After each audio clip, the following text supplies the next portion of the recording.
സമയം ശ്രദ്ധിക്കുക. എപ്പോഴാണെങ്കിലും ഇപ്പോഴാണെങ്കിലും നിങ്ങൾ സമയത്തിലേക്ക് കണ്ണു നട്ടുകൊണ്ടേയിരിക്കുക. കാരണം സമയം മുന്നോട്ട് പോവുകയാണ്. അത് നിങ്ങൾക്ക് വേണ്ടി കാത്തിരിക്കുകയുമില്ല. ഒരിക്കൽ പോയാൽ പിന്നീട് തിരിച്ചു വരികയുമില്ല.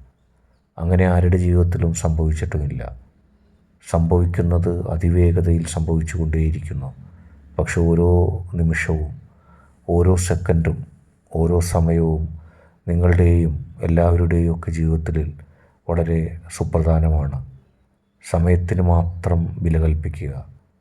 സമയം നഷ്ടപ്പെട്ടാൽ എല്ലാം അതോടുകൂടി കഴിയുകയാണ് എന്ന് കരുതി പോയ സമയങ്ങളെ ഓർത്ത് നിങ്ങൾ വ്യാകുലപ്പെടേണ്ട.